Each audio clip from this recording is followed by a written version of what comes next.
Good morning. I will now call to order the July 29, 2021 business meeting of the Board of Clackamas County Commissioners. Please rise and I will lead in the pledge. I pledge allegiance to the flag of the United States of America and to the republic for which it stands, one nation under God, indivisible, with liberty and justice for all.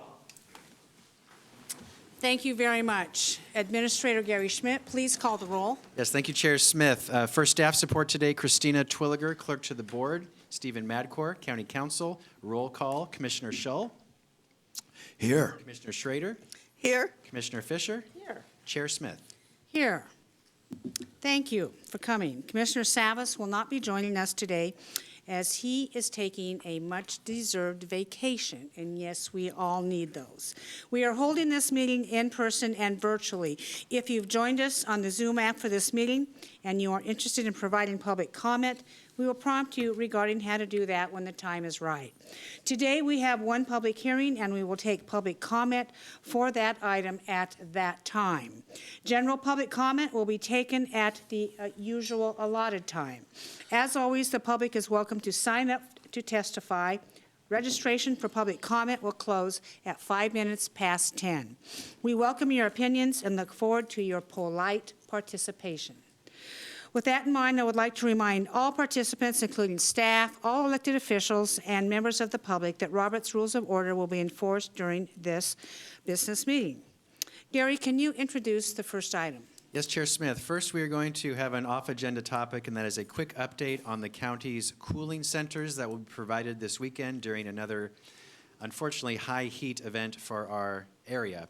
We have the Director of Health, Housing, and Human Services, Rod Cook, and our Social Services Division Director, Brenda Durbin, to provide the update. Go ahead, please. Please introduce yourself. Rodney Cook, Interim Director, Health, Housing, Human Services. Nice to see you. Brenda Durbin, Director of Clackamas County Social Services. Thank you. Go ahead. Good morning, Chair Smith, Commissioners. Thank you for this opportunity to share important information on how all county residents can stay safe during another weekend of extreme heat in the county. The county's website is a great place for all county residents to find information about resources and tools and tips about how to stay safe. I believe that we're going to pull that up on the screen, and I just would like to direct people to Yes. great. So I can't really see that very well from where I am, but there's a lot of information about how individuals can stay safe. Taking cool showers, understanding when the heat is the worst during the day, how to care for your neighbors, really encourage people to check in with their neighbors, particularly if they're older adults or have a underlying health condition that may make them more susceptible to heat-related illness. Take care of your pets, and just in general, just be aware of your community. You'll see on the website that there is also a link to the cooling centers.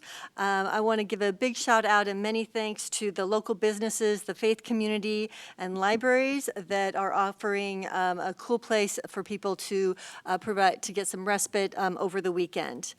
We have centers located in Canby, Estacada, Gladstone, Happy Valley, Lake Oswego, Milwaukee, Oregon City, Sandy, Welches, and West Lynn. So we have a pretty nice comprehensive geographic coverage for cooling centers over the weekend, today, Friday, and through Saturday.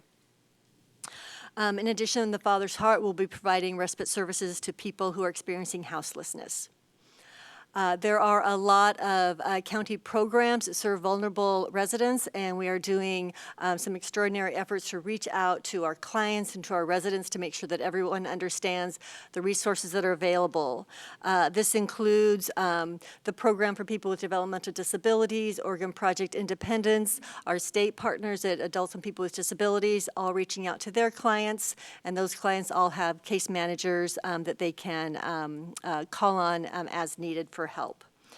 Our housing authority is opening their 2 community centers that have air conditioning to their residents. That's at Hillside Park and Clackamas Heights. Those community centers will be operational on Thursday and Friday, so those housing authority residents can stay safe. The Housing Authority is posting information. They're sending out email blasts. They're calling their residents that are older adults to make sure that everyone understands the resources that are available and how they can stay safe.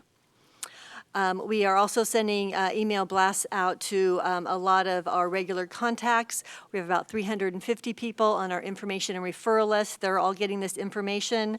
That information is going to city managers, EMT, senior centers. PGA, as always, has been a great resource throughout this week, pushing out information.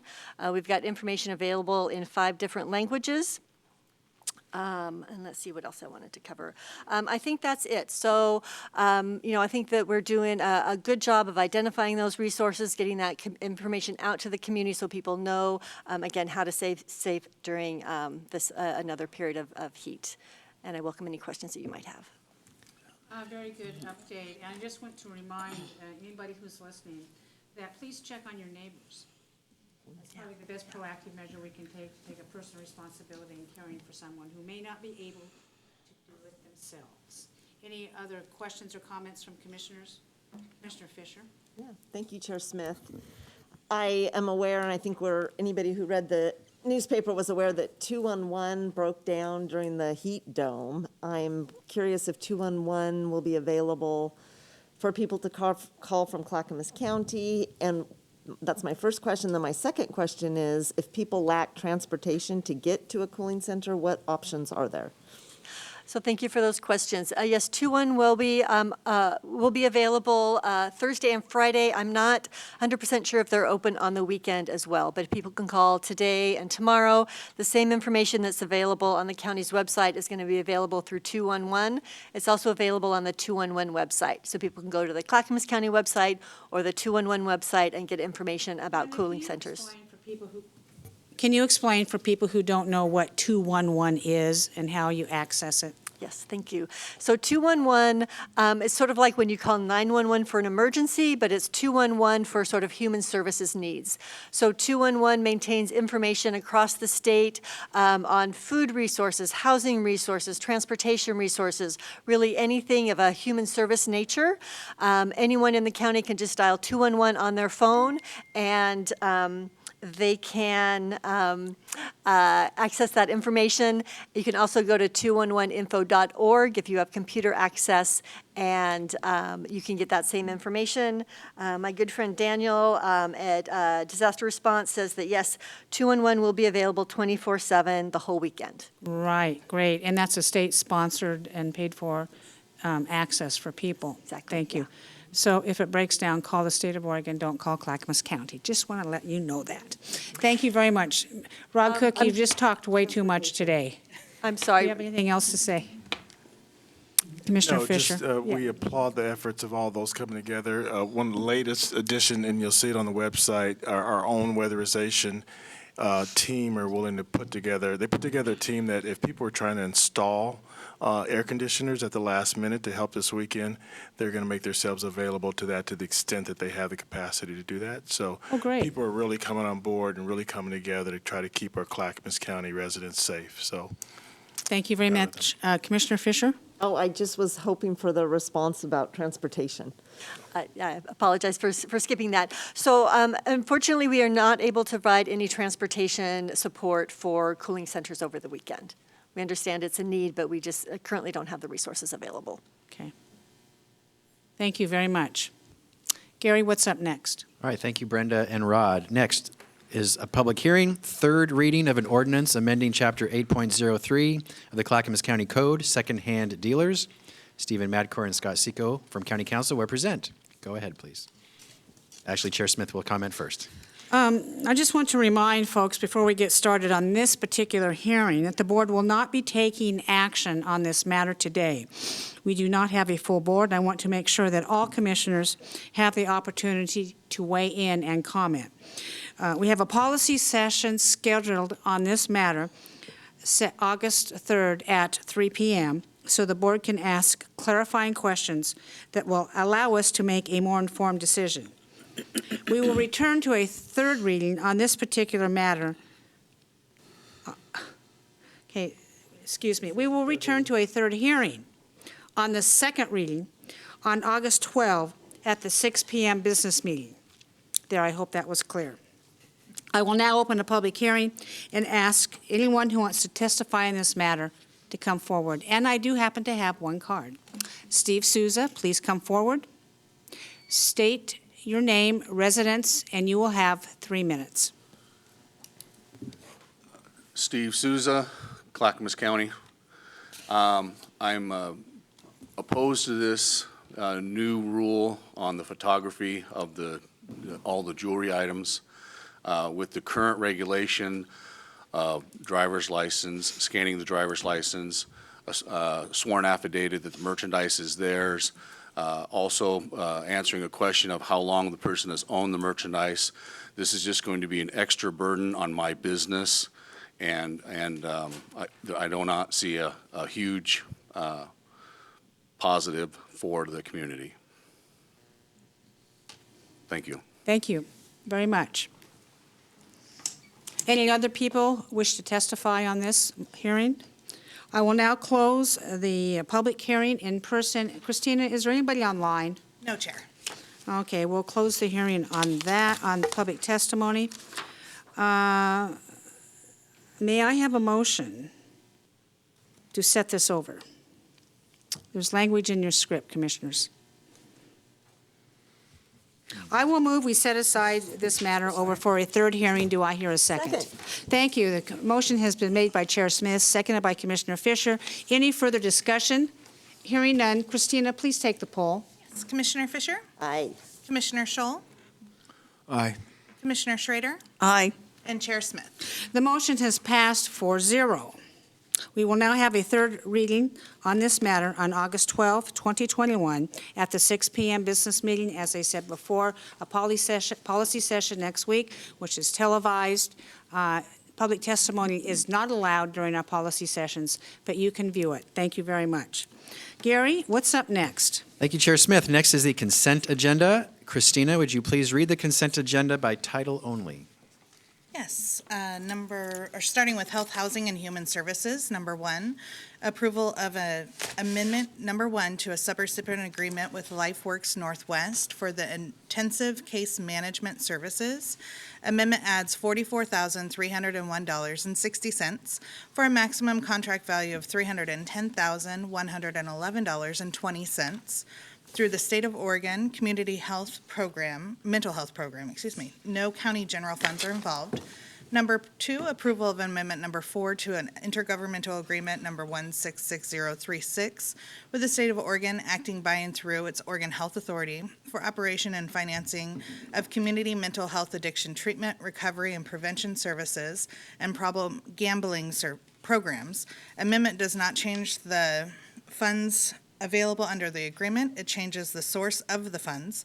Funding provided by the State of Oregon, Oregon Health Authority. The current amount of the IGA is $9,086,559.18, with no general county funds are involved.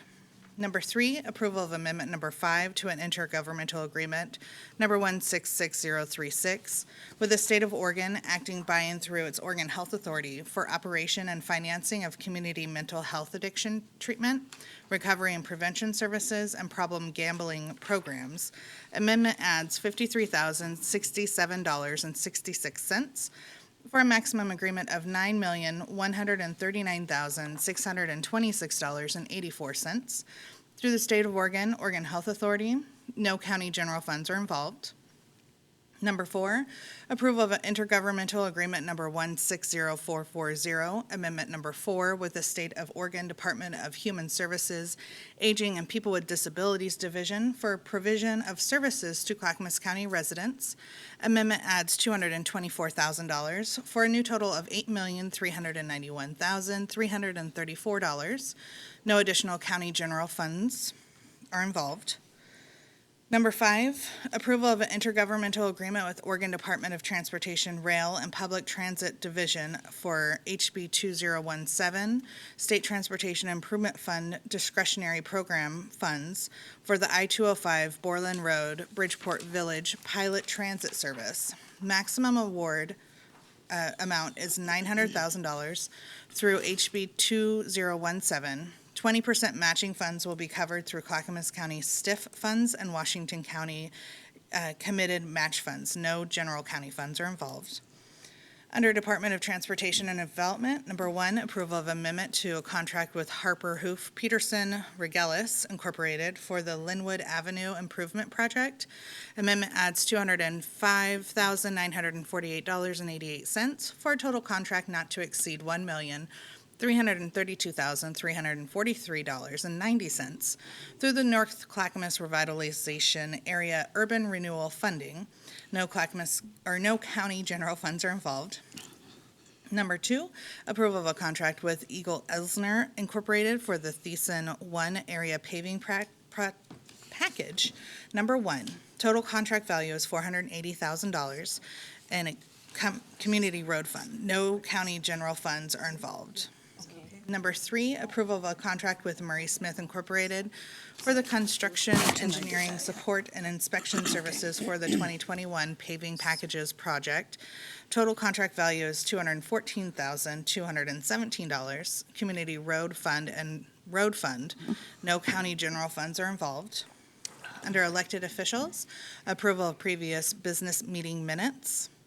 Number 2, approval of an intergovernmental agreement between Clackamas County on behalf of the Clackamas County Sheriff's Office and the United States, acting by and through the Department of Homeland Security, Seattle Field Office, for the use of the Public Safety Training Center complex.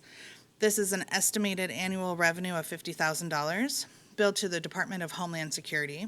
No county general funds are involved. Number 3, approval to apply for the 2021-2023 Victims of Crime Act, a criminal fine account, non-competitive grant for prosecutor-based victim program grant. These are 2 grants through 1 application. VOCA is the amount of $1,023,466, and CFA is the amount of $369,136. Funded through the Oregon Department of Justice Crime Victims Services Division. No county general funds are involved.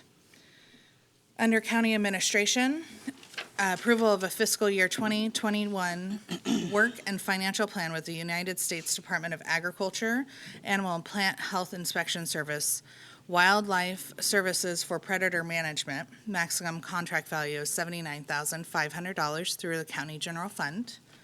Under Technology Services, approval of a service level agreement between CBX and Western Independent Networks Incorporated for a dark fiber connection.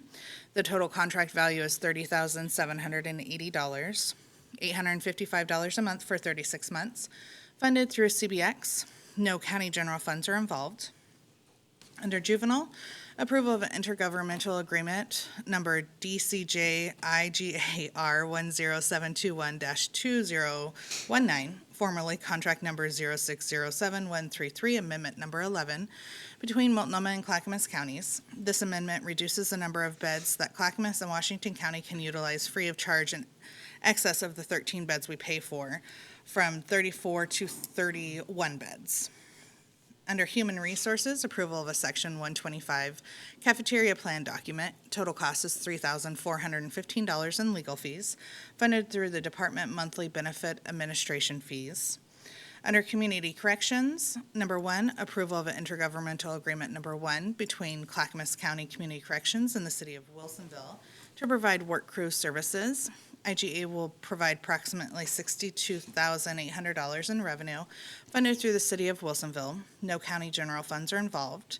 Number 2, approval of an intergovernmental agreement number 2 with the Clackamas County Corrections and Metro to provide work crew services. IGA will provide $12,200 in revenue, funded through Metro. No county general funds are involved. And number 3, approval of an intergovernmental agreement number 2 between Clackamas County Community Corrections and Clackamas River Water to provide work crew services. IGA will provide $8,000 in revenue, funded through the Clackamas River Water. No county general funds are involved. And that is your consent agenda. Thank you very much, Christina. Does any commissioner wish to pull an item or have a discussion? Yes, Chair Smith. go ahead, I would Commissioner. like to discuss D1, which was the approval of a fiscal year 2021 work and financial plan with the U.S. Department of Agriculture. I'm going to apologize to our administrator because this is largely a result of some communication I got actually last night from a young woman who wanted to contact me about this. She was reaching out on behalf of the Humane Society of the United States. Couldn't find my contact information. She asked for this issue to be removed, but I don't think we should go there. But I also, because she took the time to contact me, felt I needed to say a few words about this. Essentially, I've had the opportunity to live in both urban and rural areas and ran a 60-acre farm in Canby where we did upon occasion use predator control because we had sheep and we have quite a coyote problem.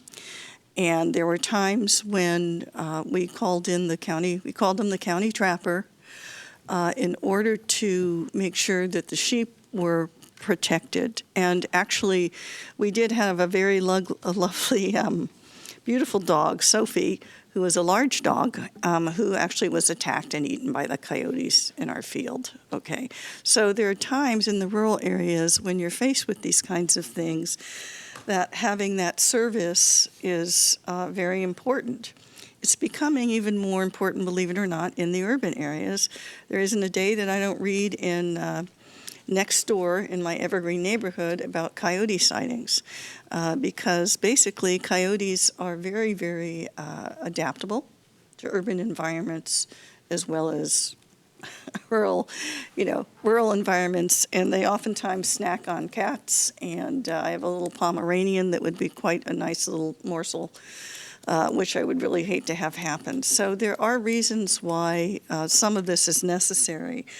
But one of the things that I think long-term needs to maybe have a conversation, and I'm willing to go to this because, it's the humaneness of it, because, they do use poisoning, trapping, snaring, aerial gunning, and also paid trappers who do this. And I know that to some folks that is of concern. So maybe if we take a longer look at how we control this, but our rural areas, and Commissioner Smith, I was hoping you'd say something.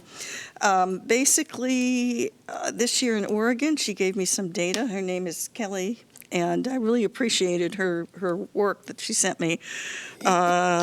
210 bears, 2,147 coyotes, hence the coyote issue, both in urban and rural issues, and 92 mountain lions.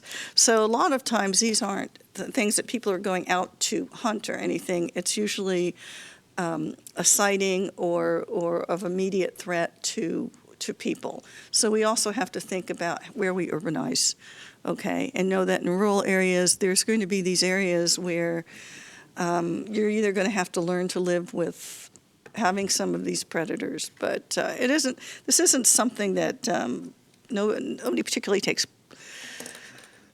pleasure in, but having lived in a rural area, I understand why, particularly it's necessary, it's becoming a problem in our urban areas. In England, foxes are becoming the new urban pest, believe it or not. You see them in rural England. My daughter lives there, and I've been in London watching these beautiful foxes dance around the top of folks' gardens, on their walls, and actually be down in the middle of cities. And again, you've got cats, you've got dogs, so there's things we have to do. So I'm willing to kind of have a conversation about this. I know that Rob Wagner stopped a similar bill in the Oregon legislature that would have provided permanent state funding for wildlife services. She said in 3 counties. I don't know which 3 counties. So maybe we should just have a conversation with Rob and maybe work something out that we have an understanding about the necessity of this. But the humaneness of it, I'm more than willing to have a conversation about. So that was pretty long-winded, so thank you. So, Commissioner, do you want to add something? do. Because you live in a rural area, and I don't know, Commissioner Fisher, have you ever She's on. experienced coyotes trying to get your cats? But Well, it is a Commissioner problem. Shaw, you live in a rural And predators are an issue, And, you know, you mentioned the county trapper. When I was growing up on the farm, there was more than one time that my father called the county trapper in order to be legal, to save our livestock and deer. There's times when you would, you know, walk around the farm and see, this is not necessarily palatable, but a deer carcass laying on your trail in the middle of the woods, and you can tell how it's been ripped apart, and it's very sad. So coyotes can be very dangerous. I had a Pomeranian, by the way, that succumbed to a coyote, and my daughter cried for weeks. And that was not a fun time. But I guess it was a lesson in life, not necessarily a pleasurable one, but nevertheless the lesson. I will be in support of this as well. Commissioner Fisher, would you like to say something? Yeah, I appreciate, Commissioner Schrader, you bringing this to our attention, and I would support pulling this today, having a conversation, and moving forward with more I information. don't think we should pull it. Oh. I think we should go ahead with it. We should go And ahead with here's why. Here's why I don't think we should pull it, because it's already there. It's something, we've been doing this in the county for many, many, many years. Decades. Decades. So what we almost need to do, so I'm going to tell Kelly, and hopefully she's listening, and to the rest of our Humane Society friends, what I think we ought to do is talk to Rob Wagner. I think we ought to take a look at how the animals are, you know, euthanized or killed. I mean, we do euthanize dogs and cats and all kinds of, you know, and maybe that's where the conversation should be. But defunding something that we've had for so long and has served a purpose would probably not be a good idea at this time. Yeah. And if I had seen this sooner, I would have brought it.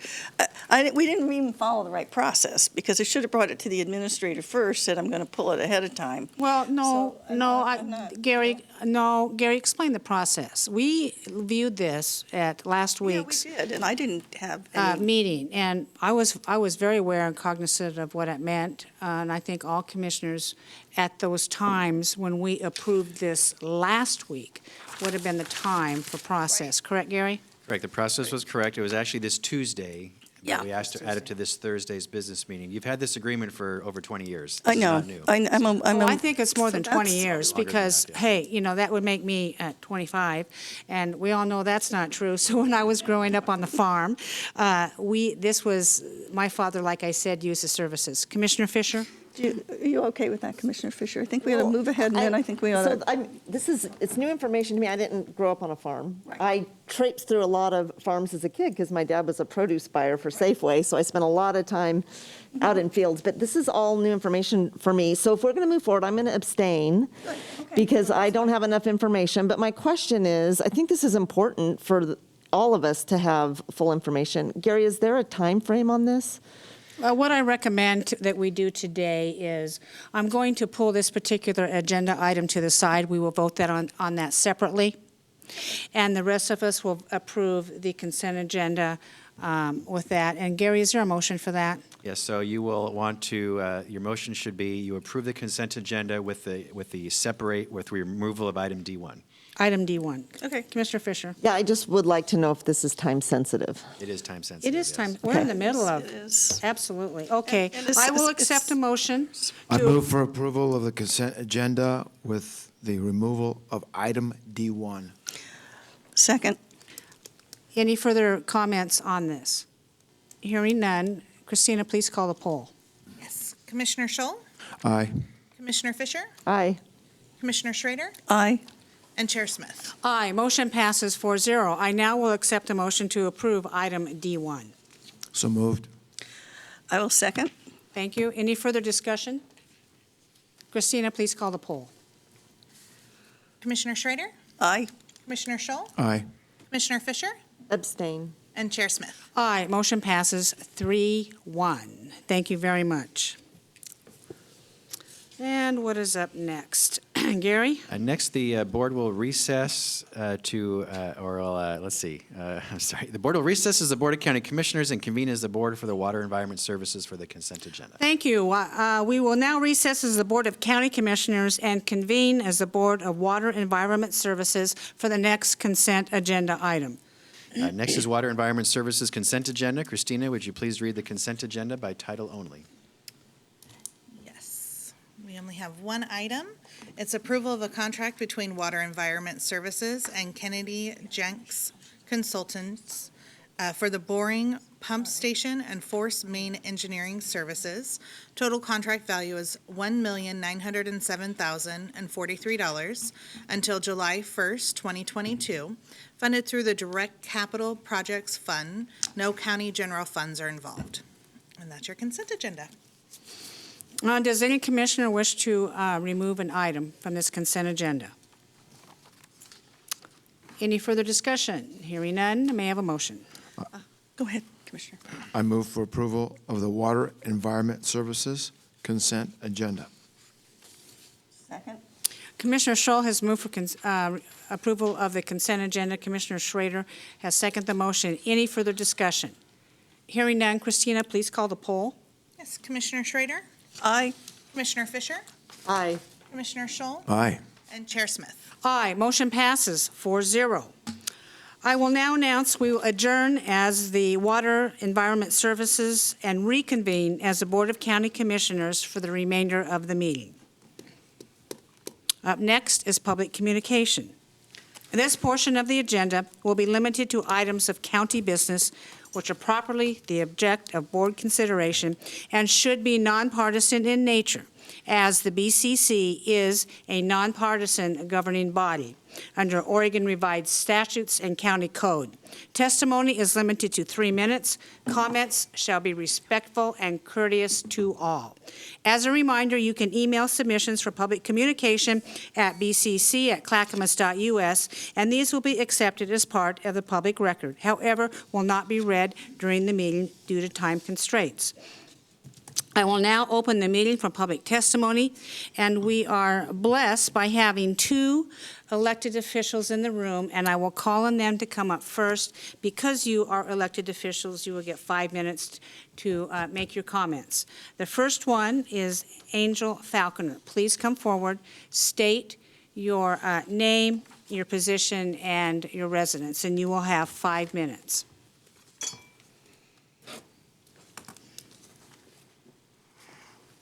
Good morning, Chair Smith and County Commissioners. Thank you very much for taking the time to hear from your residents today about county matters. My name is Angel Falconer. I am a Milwaukee City Councilor, and I'm here today to ask you to please keep Milwaukee Bay Park construction moving forward. We've worked so hard together over the years to bring the project this far, and we ask that you please help us get back on track by signing the amendment to the intergovernmental agreement to begin designing this wonderful regional attraction. NCPRD led an impressive public engagement process, working with residents across the region to envision a park that will be a true gem on the Willamette, and we are all very excited to see it move forward. Long before the most recent collaboration between NCPRD and the city for Phase 3 of the park, Milwaukee and its residents have demonstrated their strong commitment to this project. Since the 1990s, the city has spent millions of dollars on this park to acquire the land and demolish old structures to make room for it. In addition to city funds, I want to take time to recognize and give special thanks to 2 long-time residents of Milwaukee, Gary and Sharon Klein, who donated a significant portion of the land to make the park. It's at the mouth of the Johnson Creek on the north side of the park, and their generous donation not only benefits park residents or park visitors, but also it's an important element of restoring fish and wildlife habitat. I hope my presence here today, as well as the previous testimony provided by my fellow city councilors, demonstrates to you further how important this project is to our community. Together, City and Parks District staff have successfully negotiated various agreements and amendments that have kept this project moving forward. These efforts mirror previous and ongoing projects that together we have successfully brought to fruition. I remember seeing some of you at the ribbon cutting ceremony for Wichita Park, including Paul Savis. I wish he were here today. The success of that park and the joy that it brought to our residents should serve as a model for this project and as proof of how well our teams work together. I see no reason why we can't keep that level of collaboration moving forward with Milwaukee Bay Park and bringing it across the finish line. Chair Smith, I was so glad to hear your comments last week, that you enjoy the park as much as I do. My family doesn't live nearly as far from it, so it's a true testament to how special that place is that you come so far. We also love attending the winter solstice event and watching the Christmas ships parade. I hope that when we've completed this park together, that you all will come visit us at the park and enjoy all the excellent programming that our staff and our volunteers will dream up together. I look forward to celebrating that achievement with you. Thank you. Well, thank you coming forward and supporting the park as we all do. It's just a great place. Thank you. You bet. Next up, another elected official we are graced with, Lisa Beatty. Please come forward. State your position, your residence, and you get 5 minutes because you're special too.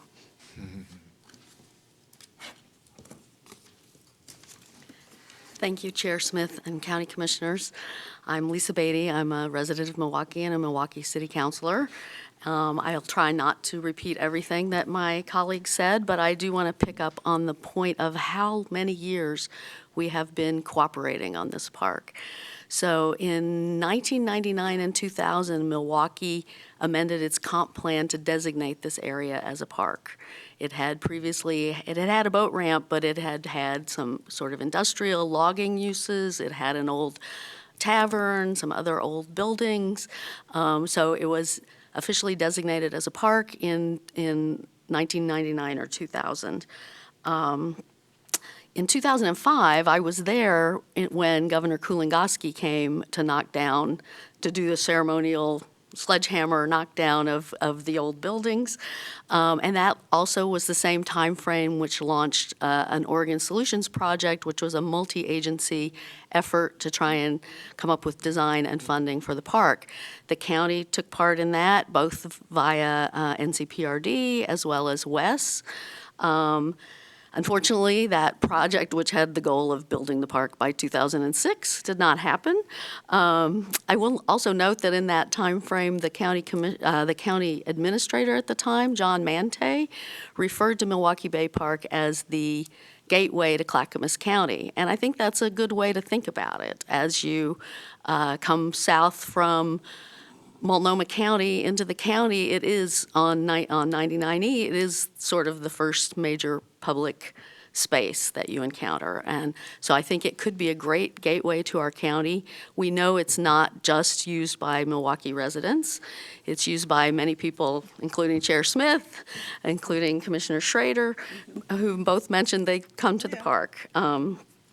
In 2015, we built the second phase, what we called Phase 2 of the park, which was the current boat ramp and parking area and walkway. That, again, had the county cooperating with the city to make that happen. And then in 2018, NCPRD launched this great public process to come up with the final design. I will say the elements of the design, the amphitheater, the play area, picnic area, new bathroom facility, those have kind of been in that discussion since the mid-2000s, but they really led this process to think about how it should be laid out. They had a really robust process in which a lot of people, and not just residents of Milwaukee, participated. And in April 2019, they came up with the final design. At the time, the talk was, we're going to build this park in 2021. Well, COVID hit. Like many other projects, it didn't happen in 2021, but we were sort of led to believe it would happen next year. And so that's what's very frustrating about this move to pull this agenda item and not move the contract further along for the design contract. It is a totally routine piece of the project. It wasn't unforeseen. It wasn't out of the scope of what the project has been. So it's sending a signal to us that the county maybe is not ready to be a partner in finishing this park. I hope that's not true. I hope you will reschedule that soon and get it back on your agenda and get the park project moving. Thank you, Councilor Beatty, for your comments. Commissioner Schrader. Yeah, thanks, Lisa, for coming by, and for Angel back there. You've been great pals through the years. And I remember Milwaukee Bay, but I also remember at the time our Parks District was working with you guys to build that softball complex, which has actually become a regional gem because it is at the point where it's like it's a regional asset. Actually, it's even bigger than that because kids can play, they play heavy-duty softball and have tournaments and all. And the reason I remember that is my daughters were both softball players. And as well as building that park, we did a whole natural area revitalization, if I recall, next to it as well. So I think that, I think Milwaukee Bay was on the radar screen, but that one became the more immediate project. We did have a lot of dissension from folks who were worried about lights and noise, I remember. But we just bore through that because I don't know, I always figure that noise from kids is a good thing, not a bad thing. And keeping kids, basically playing softball and doing sports keeps them out of trouble and keeps them healthy. So I was do recall actually that. on the Milwaukee Planning Commission when that project Were you? came Yeah, forward, and there were yeah. many late nights and long contentious hearings, Oh, as I you remember, indicate. yeah. But I think it's a facility that does serve the broader community. So I do think, Chair, we're committed to looking at this and trying to figure out. Well, I a think we're in final place. negotiations right now. I don't think it's stalled whatsoever. I think we have, attorneys who have, have guided us in signing legal contracts in light of previous history. We don't want to repeat previous history, not with you people. You've been very wonderful, as I've said. This park is wonderful. I've visited many times, and it is a good functional park right now. However, we want to make improvements. The NCPR wants to make improvements, as you do too. It serves a lot of people outside Clackamas County as well. So I do think this is quite a jewel for us to accomplish. Thank you, Councilor Beatty, for coming forward and stating your opinion. Thank you. Good. We will now continue with public testimony, and I have some cards here, quite a few cards. Wonderful attendance today, by the way. First up is Lori Toscher. I hope I pronounced that right. Please come forward, correct my pronunciation if you would of your name, state your residence, and you have 3 minutes. My name is Laurie Tauscher. I live at 14007 Southeast 119th Drive in Clackamas. I'm a graduate of Oregon State University with a degree in mechanical engineering. I'm here to ask the Clackamas Commissioners to continue to support citizens' rights, whether it be a resolution or whatever you feel is appropriate, to protect us against an overzealous government that claims to be protecting us while instituting unconstitutional mandates that actually harm us. I'm an engineer and a scientist. The public admonition to follow the science and follow the experts is a concept with which I am in total agreement. In the packet that I provided, and hopefully you will have a chance to look at it further later if it's information you haven't seen before, I have a Douglas County resolution that I would like to see something like this for the Clackamas County. Second, a small sample of data currently available showing that the shutdowns and mask mandates had no impact on reducing the spread of COVID. Please note that Sweden, with no lockdowns or mask mandates, has 0 deaths for the last week and has the lowest total death rate in all of Europe, where many countries continue draconian lockdowns with no effect. Follow the science. The Great Barrington Declaration is next, advocating the healthiest approach to COVID or any other virus is to let people live their normal lives. This declaration was initiated by a Harvard medical doctor, professor of medicine, biostatistician, epidemiologist, and an expert in detecting and monitoring infectious diseases and vaccine safety evaluations, along with 2 other doctors with equally impressive credentials. This document has been signed by almost 60,000 doctors and medical professionals, research scientists, and another almost 800,000 concerned citizens. Follow the scientists. Next is a summary of the most recent mask research done at the University of Louisville, published in May 2021, showing, based on data, that mask wearing does not prevent the spread of COVID and actually causes social and health harm. Please follow the actual science. The 5th document is an exhaustive review of science related to COVID social policy by Dennis Rancourt, who's a PhD, who references, among other data, meta-analysis of the extensive randomized controlled RCT studies, all showing that masks do not prevent the spread of respiratory illness. Please follow the science that is documented. Our own CDC summarizes the scientific studies, this is next, and evidence that masks do not prevent the spread of flu-like viruses. So this is from the actual CDC website. Please follow the science that is documented. Not only is mask wearing not effective in preventing the spread of disease, it actually causes significant harm.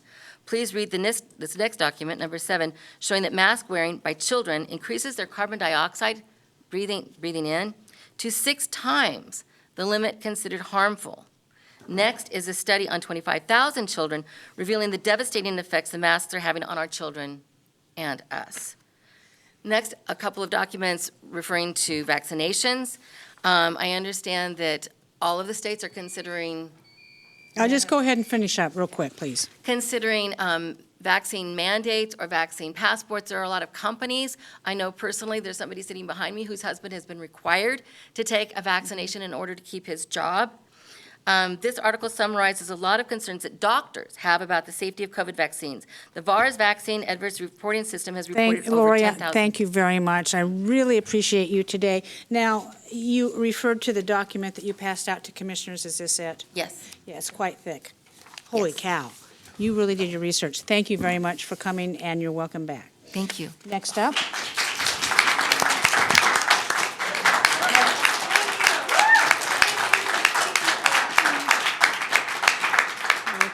Okay. God, you're just so happy today.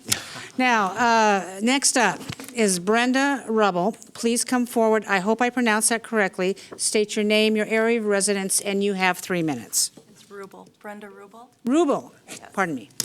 4840 Dogwood Drive, River Grove. I'm here just basically in support of the things that Lori said. I worked in the medical field for 20-plus years, and I'm well aware of some of the weaknesses, the flaws, the omissions in the information that has been shared with the public. And, you know, we live in a country, we're supposedly the leader of the free world, and we started, you started off your meeting with the Pledge of Allegiance. One nation under God, we get our constitutional rights from our God-given rights, and I think sometimes that gets forgotten, and I think we need to be reminded of that. I wanted to tell a little story that kind of puts things in perspective as far as the mask mandates, the size of the coronavirus. There was a mathematician not too long ago that kind of gave some clarity in layman's terms as to the size of the coronavirus and what it was we were trying to protect people from. And he said if we took all of the coronavirus from the entire world and put it in one place, how much space would that take up? It's a heaping teaspoonful. The entire coronavirus from the world would make up a heaping teaspoonful. And we're trying to protect ourselves from that with masks. I think we need to take a look at this.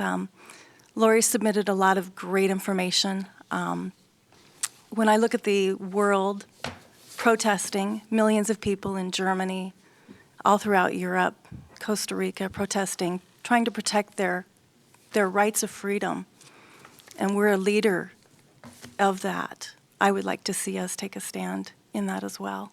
So I support the things that Lori has submitted, and I hope that you as a council, or as a commission, can come up with some ways to help protect the people in your area. Thank you. Thank you very much for coming forward.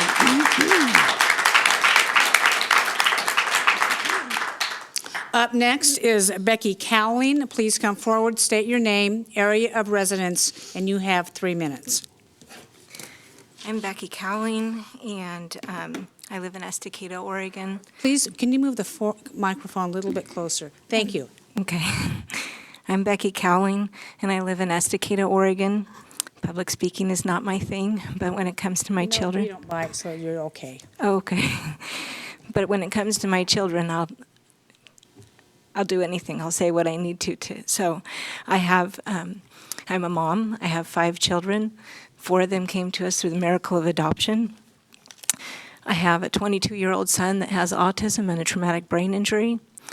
And the mask mandates and the shutdown mandates have rocked his life in a way that neurotypical people don't experience. He has a note from his doctor saying that he shouldn't have to wear a mask because of sensory issues. But unless he wants to be isolated in his group home, in his own room sometimes, he can't leave the house unless he puts a mask on. So every day he's asked to do something that's impossible, put something on his face that screams at him all the time, sensorily, okay? He can't work outside the home now because you have to wear a mask to work a lot of places until it opened up, but now I hear we're maybe going to shut down again. And he's highly verbal, but he struggles with nonverbal communication, reading it, and now he can't see half of all of his caretaker's face or more. All he can see is eyes. So he's struggling to understand what people tell him. My 16-year-old, through this whole lockdown, no activities, no this, no that, became depressed, anxious, said he wanted to die. This is my son. I don't want him to die. I don't know anybody that wants him to die. He's an amazing young man. Since we opened back up, I've seen that depression start melting away, that anxiety start melting away. His counselor says he's no longer a danger to himself. Okay? My husband is the one that Lori talked about. He works at OHSU. You guys don't have jurisdiction over that. That's Multnomah County. But they're saying now that they're going to mandate the vaccine by September 1st. If he doesn't get an exemption, how's he going to support our family? Because we've already had COVID. For him to take the vaccination, okay, the inoculation, whatever you want to call it, the experimental jab, for him to take that, he's at much higher risk of all the complications because he's already had COVID, okay? I want him alive. I want him functional. I want him able to support our family, and I don't want a cold bed at night, okay? So I need to know, what is Clackamas County going to do to keep me safe, my children safe, my husband safe, our family safe?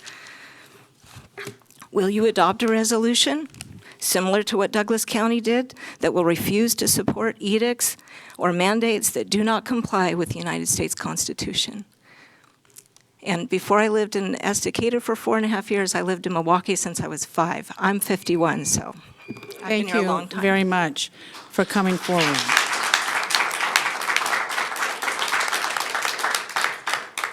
Before we continue, I'm prepared to answer your question. Oregon's cases remain relatively low. If you're worried about the virus, you're free to get vaccinated, wear a mask, or stay home. But we won't be mandating anything. The CDC's inconsistency does not help the American people. And if you want to talk about vaccination rates, they're fairly high.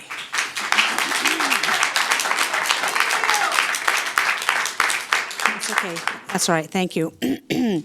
Clackamas County's vaccination rate for fully vaccinated, meaning both, is higher than the state average. Did you know that? Clackamas County is at 65.7% for 2 shots. The state average is 64%. I think our citizens have been very mindful and compliant, and they have done everything that has been asked of them for the last 15 to 18 months. That is why I am not inclined for any more mandates. You're free to make your own decisions, to live your own lives. If you're sick, stay home. Wash your hands, cover your cough, cover your sneeze, and observe social distancing. And I see some people in this room wearing masks. You are free to wear masks. Absolutely. Commissioner Fisher next door right here is wearing a mask. That is fine. But we will not mandate masks in this county. Up next, Les Poole. Please come state your name and area of residence. You have 3 minutes. Good morning. I'd like to clarify that the applause you heard as I came up was for me. It wasn't for you two. You know, Les, you can take it. No, you can take whatever applause you get because in spite of our ups and downs, you folks all got a real difficult job. I'm being approached to run for that job, so we'll see where that goes. Okay. You know, even though it's summer, we've got a pretty good turnout here for 10 o'clock in the morning, and when folks start showing up in numbers with a common theme, that's the best polling you can get outside of an actual election. You know, sometimes you hold an election, and boy, that's some good polling, isn't it? You find out where people are really at.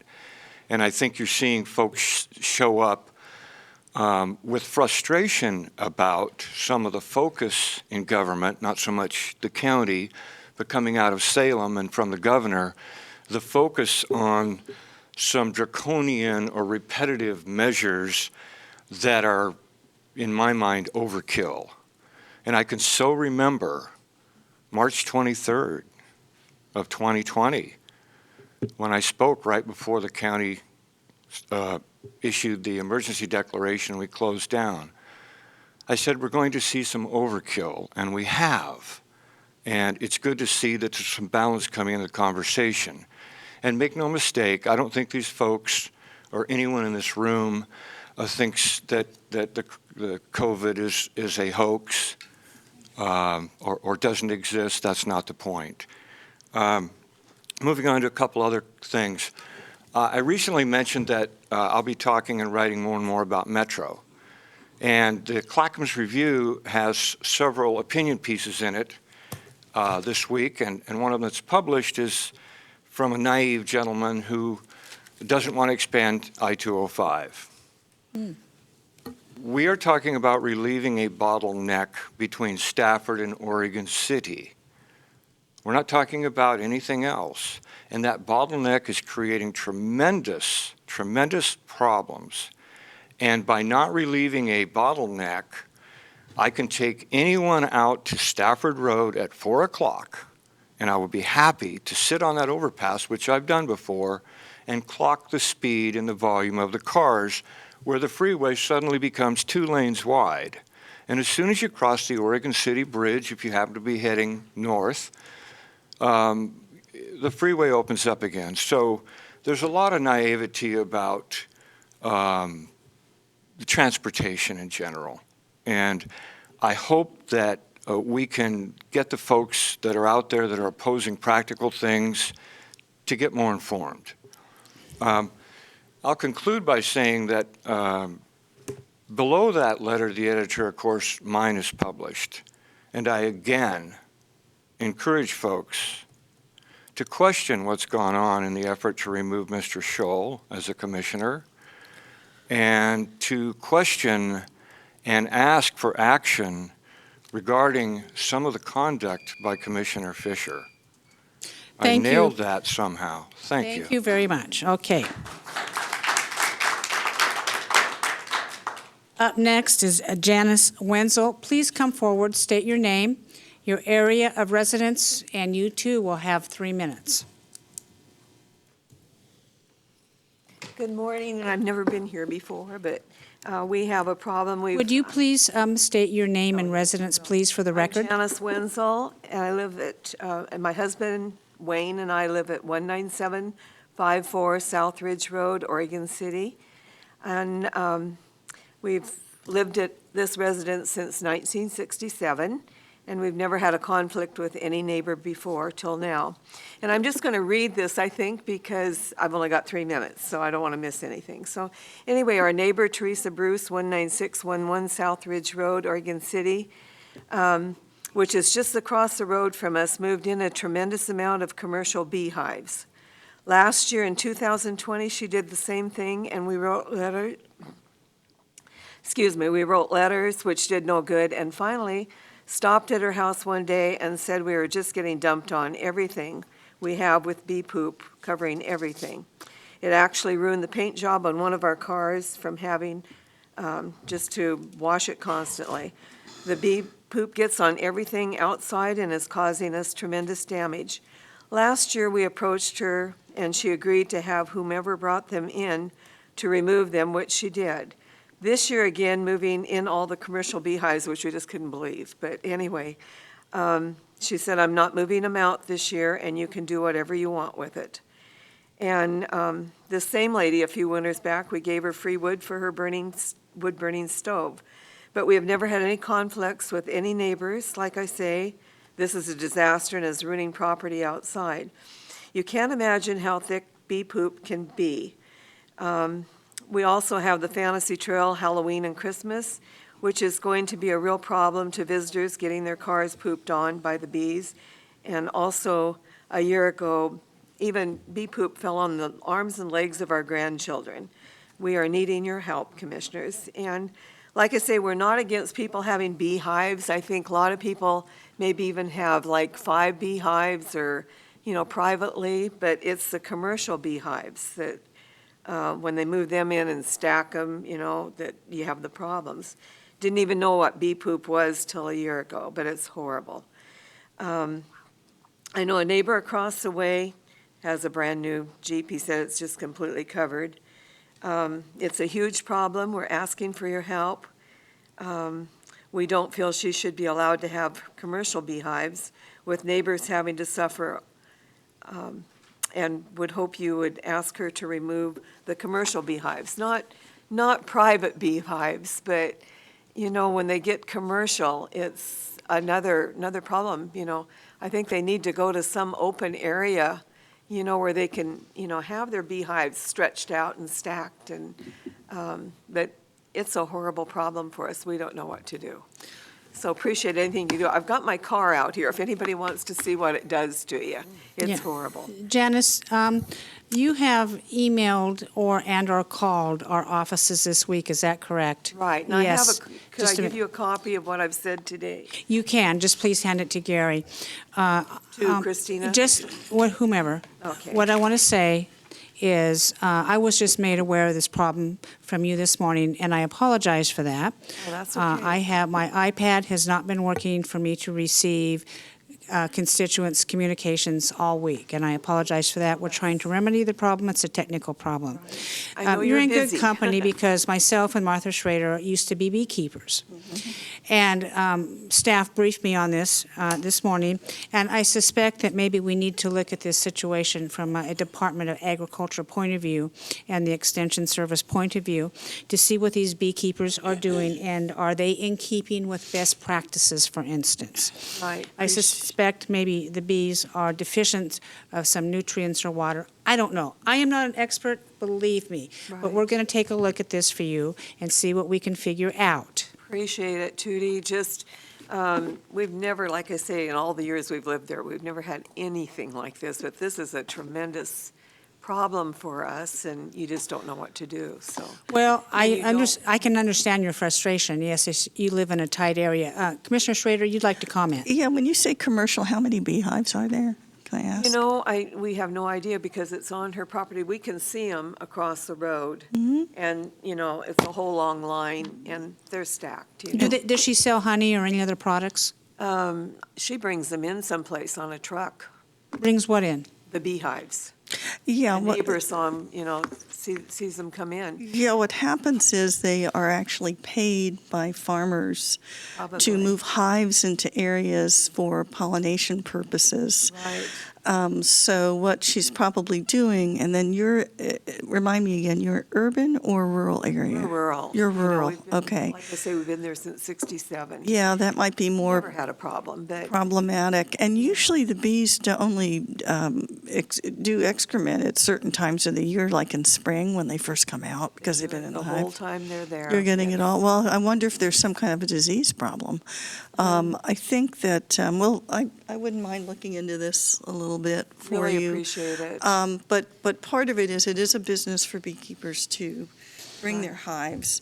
And, I think it should be more open spaces, though, where you don't maybe have so many houses around. Okay. You So know, it's a just- rural area that's not, we used to let a beekeeper come to our place. Right. We had a 60-acre farm, and he would store his bees on our property during the winter, and then he would move them out in the spring, but of course, we had 60 acres, so they were going. It sounds as if, Probably winter wouldn't be as bad as the spring and summer. no, spring and summer is when you're going to get. If you have flowers and, clover in your yard, and, Yes. it's just an ideal situation. Well, thank you. We're going to look into it, and staff will be in contact. Really appreciate it. I can't promise anything, but we'll try. Thank you so much. You bet. Up next is Lisa Pierce. Please come forward, state your name and residence, and you have 3 minutes.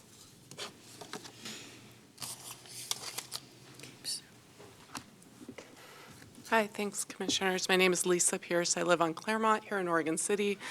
I don't know anyone here at all.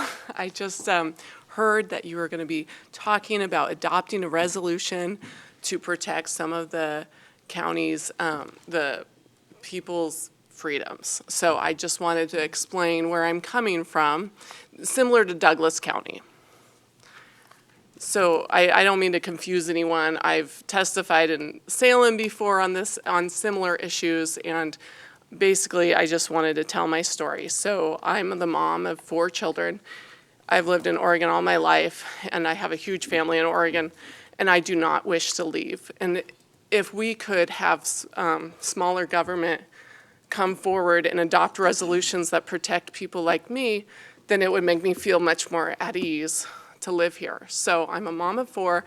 I also professionally dispatch child abuse reports full-time with the state. I feel like I really have my pulse on the safety and health of children here in Oregon, and I take my job really seriously. I also take my job as a mom seriously. So about 12 years ago, I had to turn my back on Western medicine and just leave and make other choices.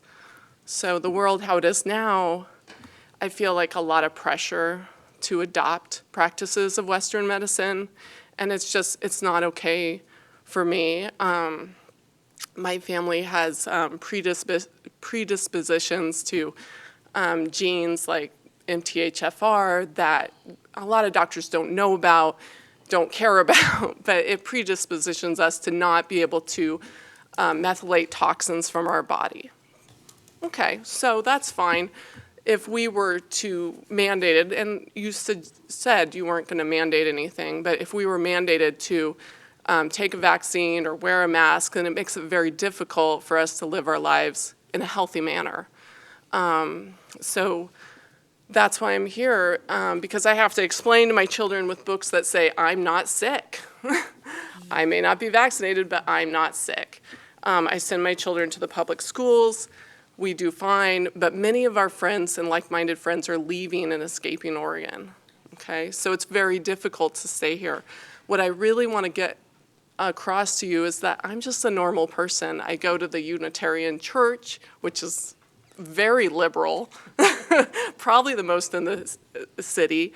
I'm just a normal person, and most of my network is totally fine with me and my views. They're not scared of me. They don't expect me to get vaccinated against COVID, just like they don't expect me to walk up to their grocery cart and take Oreos out of it. So I really hope that we can adopt something locally, because that's the only way we're going to get through. Thank you.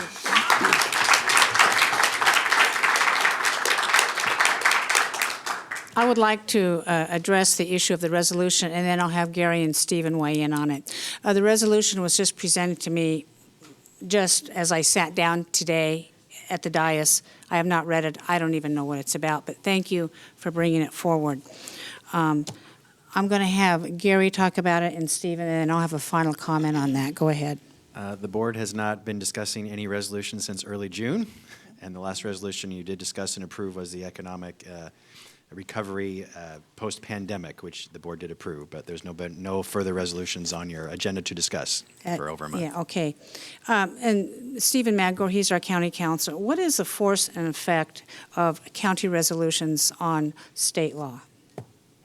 Force and effect of county resolutions on state law is virtually non-existent, and I can say I have reviewed this resolution coming out of Douglas County, and it says all employees and agencies of the county shall recognize the protections provided by the Constitution of the United States and of Oregon in carrying out their duties, and that's something that we do on a daily basis. I mean, that's something you do on a daily basis as well. So this isn't anything particularly new, and there are no enforcement actions for business or schools or stay-at-home directives currently in existence that the county would be enforcing. That's right. And as I stated earlier, I think the most effective means is policy that this board initiates, and I stated that clearly earlier, that we're going to do. We've had some other requests for resolutions. We have tried, various of our board members have tried, and the economic resolution that we passed was economic post-pandemic. And understand all commissioners need to approve it in order for it to pass. I just can't pass a resolution, and Commissioner Fisher or Schrader can't do it by herself. So what we need to agree on common language, and a lot of times that isn't acceptable to the masses, and sometimes. So we have deferred on not passing many of the resolutions, because I always go back to law. It's really kind of my background. I was in the legislature, and I attended law school, and so, what is really doable, legal, and then practical? I think what's doable and practical is that you remind your elected leaders of the policy that we have stated here today, that we are trying to do. And frankly, folks, we're all dancing on a razor blade here. We have competing forces banging us on this side to do this, to do this, to do this, and then we have other very thoughtful people on this side, resisting, and resisting. So what we've tried to do is initiate good public health policy, keeping in mind freedoms and the responsibility that each individual person can take in their own health. And we really need to do that. For instance, I'm going to say the heat warning. We've had 14 deaths in Clackamas County due to the extreme heat we had several weeks ago. Well, is that government's fault that people died in their homes from the extreme heat? Okay. So when I say check on your neighbors, maybe somebody isn't able to get to a cooling center. That's our responsibility as humans and a society to check on each other, to empower each other. And that's what I ask all of you to do. And I thank you for coming here today and stating your opinion. Christina, I think we have some folks on our Zoom. We do. And how many do we have? We have 12 people registered. 12 people. And would you please start with the first one? Absolutely. So the first is going to be Don Powers. Don, go ahead and unmute yourself, state your name and area of residence, and you have 3 minutes. Hello, my name is Don Powers. I live in Sherwood, Oregon, just on the edge of Clackamas County. I have a lot of friends in Washington County, and so I get a lot of feedback from both counties. Thank you for the opportunity to speak today. It's been really something on my mind. A couple things have been on my mind for a while, but before I start with my stuff, the testimony this morning started with a lady named Lori. Thank you, Lori, for bringing that subject up, and everybody who's pushing for some sanity with the masks and the vaccines. The fact is that after viewing all of the studies worldwide, the CDC found no reduction in viral transmission with the use of face masks. So we talk about following the science, and it's right there from the CDC, so we really should look at that. But what I mainly am dialing in about is the right to vote in a free and fair election. That is our most basic civil right, and many of the other rights of the American people depend on that. I'm sure you're aware that there's significant concern in the country about the integrity of our elections. Clackamas County, of course, is no exception to that controversy. Recently, a credible statistical analysis was done by an independent team led by a man named Seth Keshel. The report showed extensive fraud in the state of Oregon during the 2020 election. Of course, I'm concerned about our national elections. I'm concerned about our state. But as a citizen of Clackamas, I'm really focused on what happened in Clackamas County. Okay. I think that the citizens of Clackamas County deserve to know the facts, whatever they ultimately are, about what took place during the 2020 election. Some of the ways that we can address this is paper ballot inspection, right? A full count of the ballots, including scanning and visual inspections of ballots, inspecting the machines, inspect election management systems, EMS clients, precinct tabulators, and so on. Canvassing. I know there's a lot of resistance to canvassing, but I think that that's a fantastic way to help us ensure the vote. And it's not about overturning. It's not a partisan thing. It's about our country and our integrity as a country and as a state. We lose our moral authority in the world if we can't even get our own elections done fairly and accurately. without corruption. And as long as 50 or so percent of the population believe that that has happened, we owe it to ourselves to get to the bottom of it so that everybody can have a full and complete confidence that our elections are held fairly, legally, and transparently. I'll just Don, thank you kindly for your comments. Please stay. If you could stay on the line, Administrator Gary Schmidt is prepared to comment on this for us. Thank you. Yes, thank you. Our county clerk, Sherry Hall, is actually doing this herself voluntarily, looking at internally at Clackamas County, auditing our tally system, our electronic tally system, how the process worked during the 2020 election.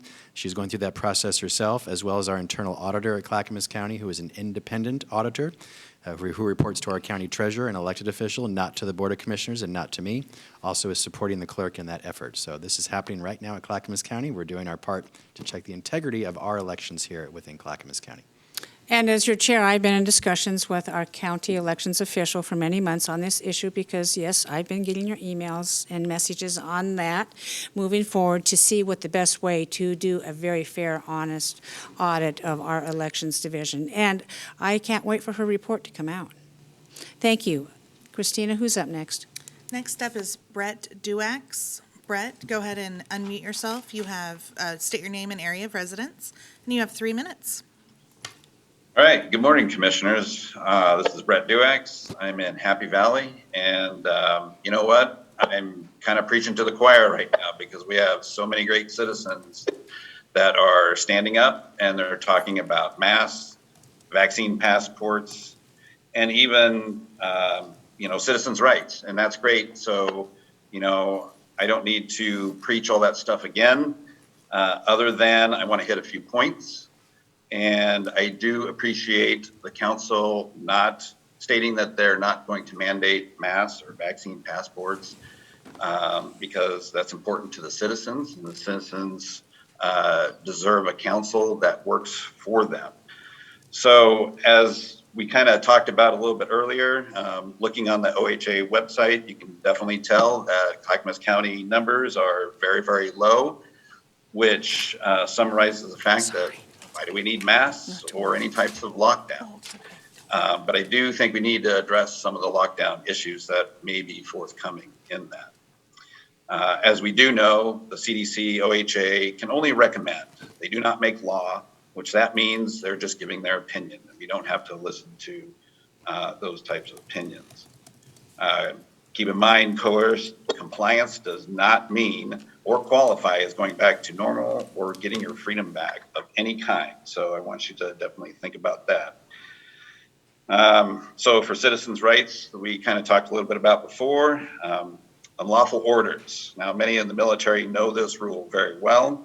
Any order that goes against the law and the Constitution will always be unlawful. So this is why a lot of us are talking about the Douglas County resolution. And I think what we're all asking the council to look today is to take a look at that resolution and adopt something very, very, very close to that resolution. I think it both gives the citizens of Clackamas County a comfort knowing that the council is on our side. And it also, the resolution will give Clackamas County Commissioners the ability to contest any lower law that comes to you or any type of mandate or ruling that conflicts with the higher law. And that's the key point in this resolution, is the United States Constitution trumps all the lower laws, especially if they conflict one another.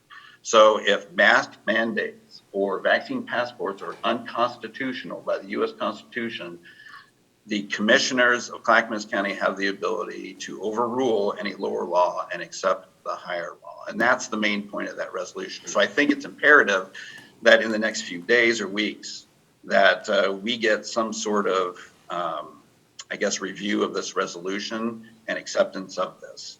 So I think, Thank you, Brett. I appreciate your comment. Christina, who's up next?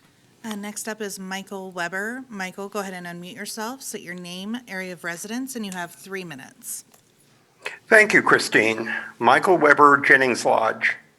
With the growing threat of the Delta variant of COVID-19, we should be doing everything we can to prevent a repeat of what we all lived through in 2020. Unfortunately, the very people who are most likely to be a conduit to spread the virus are the same people who refuse to take any measure to prevent its spread, whether it is to get the shot, wear a mask, or practice social distancing. And many of these people have demonstrated a propensity to show contempt and even violence towards those responsible people and businesses who simply want an end to the ongoing cycle of virus flow and ebb. I find it the height of irresponsibility to respond to a mask mandate with a hell no, as Chair Smith did July 21st. Her statements on social media elicits response like, things will get violent real quick for anyone pushing this on me and mine, and try shoving something into me and I will definitely shove something metal into you, and the feet per second that mine goes is pretty impressive. Chair Smith has claimed before that she would be driven by science, but how can we believe her when she posts things like, we have been told to trust the scientists? Do you believe the tobacco industry or big oil scientists, or just the ones that media tells you to trust? The claim of science is running tired and old. Which science should we believe? Our county, our state, and our federal government have people who have been trained to understand the virus spread and the best ways to protect ourselves from it. As the threat develops and changes, they adapt and evolve their recommendations to fit the current situation. Do you want to know who I don't trust to give me sound advice that will help us to weather the storm? A career politician with a bachelor's degree in journalism whose work experience is limited to running the bed and breakfast and who doesn't trust science. The previous president tried to cook the books when it came to reporting about the COVID numbers gathered by the CDC, and the current governor of Florida is trying to cook the books on the spread of the Delta variant in his state. I do not trust the numbers given to Chair Smith via email will be faithfully reported to the public. It is time to resume the public COVID updates by the H3S. It is time to keep encouraging those who are not yet vaccinated to get vaccinated. It is time to monitor the situation and be prepared to recommend wearing masks if the situation warrants it. It is time to stop pandering to the less than 1/3 that is your base at the expense of the greater 2/3 of the rest of the county. It is time to stop playing politics with public health. Thank you. Christina, who's up next? Next up is Dana Hindman Allen. Dana, go ahead and unmute yourself, state your name, area of residence, and you have 3 minutes. Thank you. My residence is Clackamas County, 42290 Southeast Erickson Road. Good morning to all of you. First of all, I tell you I appreciate your public service amidst one of the toughest times we have faced in our country. Living in a state of emergency for 18 months is not sustainable for mental health, productivity, and livelihood. The threat of more mandates and shutdowns is ever present. The beauty of our way of government is to self-govern and in emergency follow guidance. My concern, as well as others, is with the reintroduction of mask mandates in Multnomah County. This sort of governing overreach has begun to take root. Citizens and business owners are educated at this point on how to protect themselves and their families and can make informed decisions that are best for each scenario. If we are all making our own choices, freedom on all levels will be restored and the emergency can subside. My request to the board, which is mirroring some of the other citizens' requests, is your willingness to perhaps look at adopting a formal resolution for Clackamas County with an ordinance to uphold the protections guaranteed under our U.S. Constitution. This will ward off any potential abuses in the future until our state government returns to its proper functioning at some point. I would be willing to send you the resolution, which I don't have to, you already have. I really appreciate your time and understanding of the issues and all of the implications to daily life in Oregon and the future we want to pass on to our children. Oregon has been in the news a lot lately. Perhaps this example could be a positive step that will take hold in other communities around the state and eventually the country. I appreciate all of you. And Tootie, thank you for your boldness on speaking out that we've got the point. We understand where we need to go, where we need to head, and how we need to take personal responsibility. Thank you so much. I appreciate the opportunity to speak. Thank you. Christina, who's up next? Next up is Bill Ware. Bill, go ahead and unmute yourself, state your name, area of residence, and you have 3 minutes. Well, good morning, Chair Smith and Commissioners. Bill Ware, Damascus. Last week, Ms. Lazarus testified concerning an article she read about a recently retired county department head. He was one of the county's executive management team who called on duly elected Commissioner Mark Scholl to step down.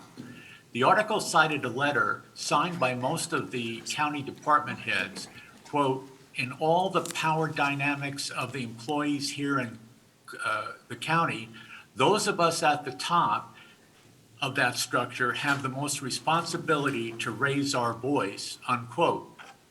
This letter, signed by dozens of top county employees, was publicized in the media the day before the commission vote that censored Commissioner Scholl and demanded his resignation. I looked at the county website under classification specification of each job in the county that includes department heads and supervisors. Each position was broken down under the topics of class characteristics, distinguishing characteristics, typical tasks, and required knowledge and skills. After reading several of them, which all had the same format, I failed to find any that had mention of using all the power dynamics of the employees in the county and the responsibility to raise one's voice as part of the job descriptions. Leading up to the censor resolution, an array of city, county, state public employees, and even one congressman wrote about their disgust, anguish, hurt, and dismay over what Mr. Scholl wrote on social media before he took office. Numbers of so-called nonprofits chimed in. The commissioners themselves, during the censor comments, some barely holding back tears, expressed their own experiences, even though vicariously with racism. The vote was solemnly taken. Immediately after the commission censor on the same day, County Administrator Schmidt emotionally spoke on video addressing all county employees. He praised the department head, saying he was proud. He applauded the commission for standing up and doing the right thing. Commissioner Fisher then went on a continuous verbal rampage week after week. Volunteer committees inserted their own condemning of Mr. Scholl as part of the agenda. What we've been witnessing is using emotion as a weapon to keep the status quo. The public is being manipulated into believing that one commissioner's election will destroy established norms of county government. But there's a dark side to all this. It is using the power dynamics of government to systematically destroy one commissioner's reputation and overturn an election. And this is why week after week I have been calling for an outside investigation to show how, who, and why this situation happened. Thank you.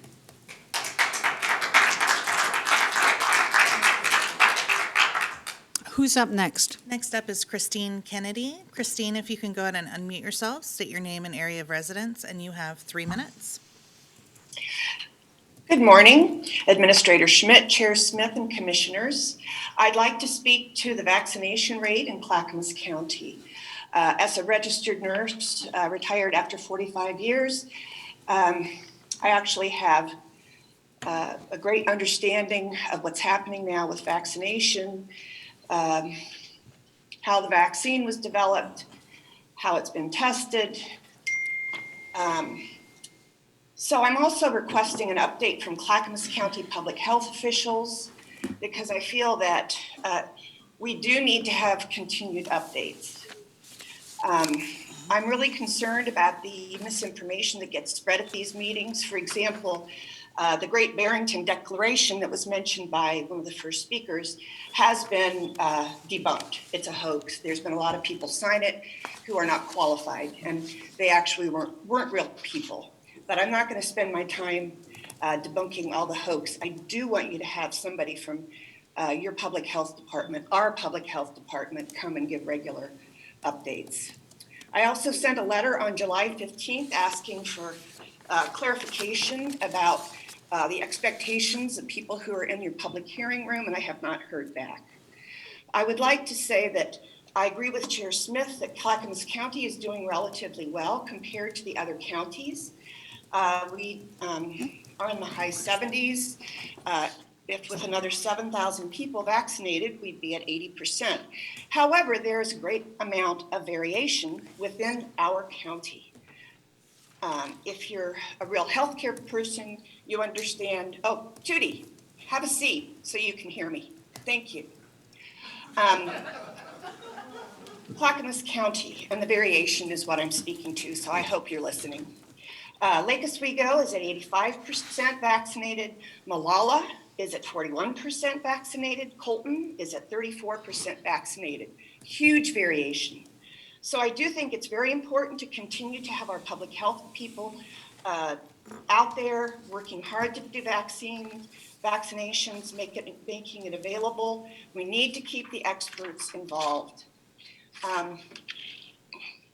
The head in the sand approach is not going to work to help our people.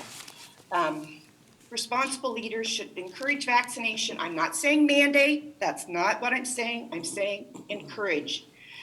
The vaccines work. We know that 99.5% of the people that are dying from COVID are unvaccinated. I would hate to see the people in the room there who are unvaccinated deal with that issue of having your loved ones die of COVID. I really don't want to see that. We need the experts back. We need to stop this misinformation. This is creating increasing illness, death, and expense to our county, our state, our country. In the middle of a continuing Thank you, epidemic. Christine, for your testimony today. What I was getting for you, in case you didn't understand, if you would ever appear in person, we have this really wonderful brochure on expectations about people's participation, and it's called Public Testimony Before the Board of County Commissioners. You alluded to their behavior. Those people are very well behaved, and they're following the rules nicely. When you sign up for Zoom, I believe, Christina, aren't our Zoom participants given the same rules of expectations? Okay, there you go. And regarding a report from a public health official, I just didn't pull those numbers out of the air that I talked about today. Those come from our public health official. Commissioners will be receiving weekly reports on anything they want as far as the public health, and there are 10 different categories that I have added to that, that our public health director will be obtaining more information on. I'll repeat for you, just in case you didn't hear it the first time around, and you may not have. The statewide average for vaccination rate is 68.7 for one vaccination. Clackamas County far exceeds the state average for double dose vaccinations at 65.7. The state average is 64%. Clackamas County Public Health, at our direction, the board's direction, is still providing vaccinations. We've identified unserved areas of people who may not be able to get the vax, and we are diligently working on that. You say vaccinations work. Is that what I heard you say? Well, if they work, then why are we asked to be wearing masks? I don't understand that. Okay? Up next, Christina. Last caller we have is Chris Waller. Chris, if you can unmute yourself, state your name, area of residence, and you have 3 minutes. Chris Waller, Jennings Lodge. I tried very hard to come up with my speech for today. So many things clamored for my attention. Chair Smith shouting, "Hell no!" about masks as our county starts to founder once more, and our hospitals are seeing the signs they will soon be overwhelmed. Commissioner Shull's girlfriend Oksana posting an essay from a Shull supporter on their Facebook page stating Islam is not compatible with the morals and values of the United States and that media members are Nazis. Emailed threats to the commission about masks, threats that are milder than those on the anti-mask threads started on Tootie Smith for Oregon, but threats just the same. But I have other things on my mind. Yesterday, I learned that a dear friend, a coworker of mine for many years, can no longer leave her home because her husband, who contracted COVID in January, now has long COVID-related dementia and cannot be left alone. Another friend who spent her life working with disabled children contacted COVID on the job and is now disabled herself. I taught science and the scientific method for many years. Unlike Chair Smith, I can answer the question of how do you choose which science to believe. And so I am very aware that the plural of anecdote is not data.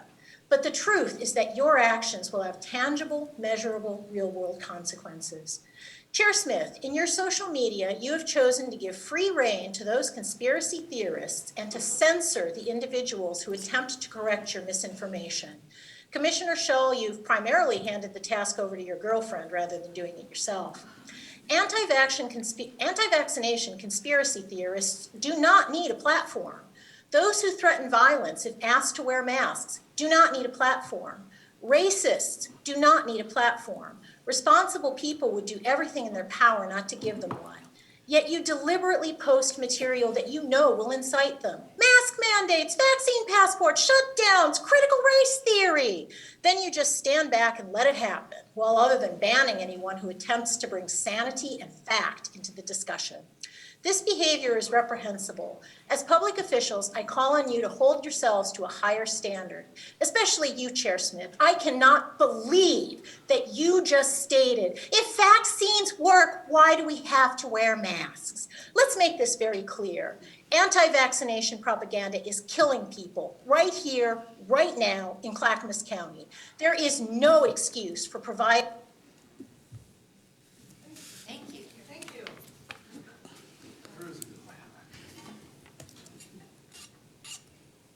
So anybody can come before the Board of County Commissioners and speak, but I won't tolerate the fact that we've been accused of killing people. That's the end of that discussion.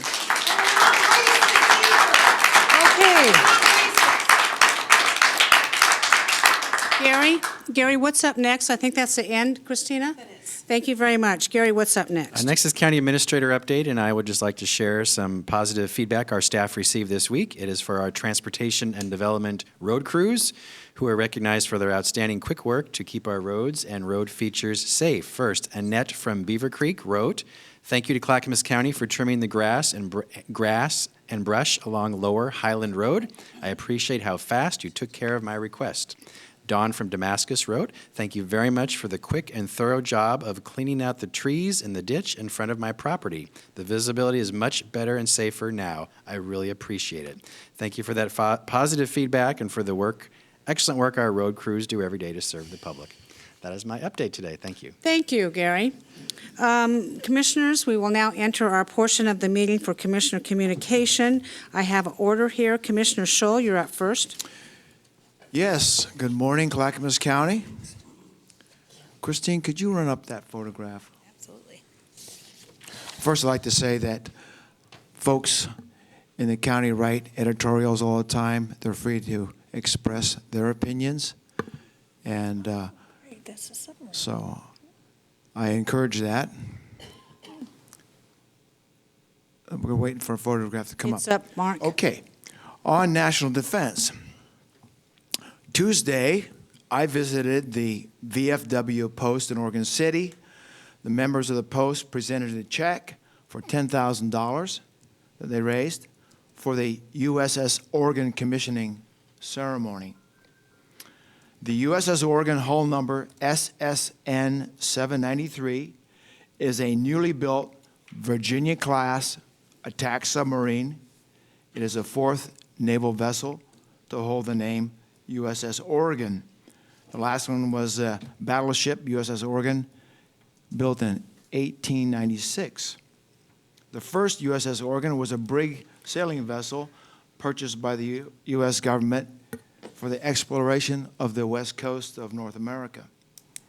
And VFW Post 1324 is making sure that the people of Oregon are well represented in the commissioning of this new submarine. She displaces 7,800 tons and is 377 feet long. She's equipped with 4 tubes for Mark 48 torpedoes and 12 tubes for BGM 109 Tomahawks missiles. On community support, yesterday I had a tour of the Children, Family, and Community Connections Workforce Programs offices in Oregon City down on 11th Street.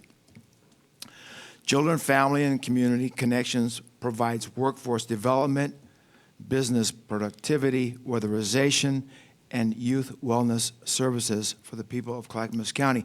If you know somebody who doesn't see the road ahead in their lives and needs some counseling, needs some help, maybe they have some mental health issues, maybe they have some substance abuse problems, or maybe they're just needing some good counseling, get them hooked up with our people down there at, on 11th Street at that facility. Their number's 503-655-8840. And thank you to Jennifer Harvey and your great staff for the wonderful work you're doing down there. On the Oregon City Business Alliance, OCBA put on an excellent lunch Tuesday at the Abernathy Center, and we had the opportunity to hear from Representative Mark Meeks on legislative issues. And Chair Smith talked about the outstanding job the county's done since January. And Chair Smith, that was very informative. Thank you very much for that. You're welcome. On the Portland Water Bureau filtration plant, a reminder, 5 August is the boring and control CPO meetings out at Pleasant Home. If you can't make it to the meeting and you got an issue, call me and I'll speak on your behalf. On boring and dull days, remember, August 9th, Monday, 4:45, the parade begins. 6 o'clock is a ceremony and 7 p.m. is a raffle, and it's always a good time. Get out there to Boring on Monday, August 9th, and enjoy the good time. 19 more days until the Clackamas County Fair and Rodeo, 17 through 21 August. If it's not on your schedule, you need to get it on there. On housing, last night I attended the opening ceremony for the Northwest Natural on Home Builder Association of Metro Portland sponsored Street of Dreams, and there's some interesting things there. One of them was a converted cargo container home by Relevant Buildings of Oregon City, and a modular sleeping pod by Mods PDX. Those are one extreme of housing solutions. Some of the houses that were there built for the Street of Dreams, one or two of them by Red Hills Construction, and one by Anlon Custom Homes. Very nice. I appreciate that, and thank you for the opportunity to attend. And finally, on the heat problem, you got some information as to who to call for, where to go for cooling shelters, but also KATU.com has got cooling centers listed for Multnomah, Washington, and Clackamas County. So make sure people get that word. And finally, may God bless Clackamas County. Thank you. Thank you, Commissioner Scholl. The Home Builders Association view of homes is quite interesting. I think I'm going to go out and look at those this year as well. You're going to enjoy it. There's some really interesting ideas there. Good. Okay. Commissioner Fisher, you're up next. Yeah, thank you, Chair Smith. I would like to know when you're going out there. I would like to join you because Okay. I go every year, and this year I couldn't make it because we had a listening sessions for our homeless services providers, and that was, so I couldn't make it, but I'm happy that Commissioner Scholl was there, and I'm really interested in what you had stated, the modular and sleeping pods. Every year at the Street of Dreams, there was always something innovative and interesting for us to glean from. So, as you all know, I am your public health liaison, and with that, we had a report, as Chair Smith stated, about what's been going on in Clackamas County. So I just had a little bit of information that Philip Mason Joyner, our public health director, had provided to us, and I'm just going to quickly go through some of the stats of what's going on in Clackamas. So this first slide that I took, I know you can't read it. Oh, can it show up there as well? Okay. But what I wanted to show was important for me when it looks at what the recommendations are about mask wearing. It's how substantial is the spread in any given community. And so this was an important piece of information for me to see. So basically, in the end of June, we had a 3% test positivity rate with 54.9 cases per 100,000.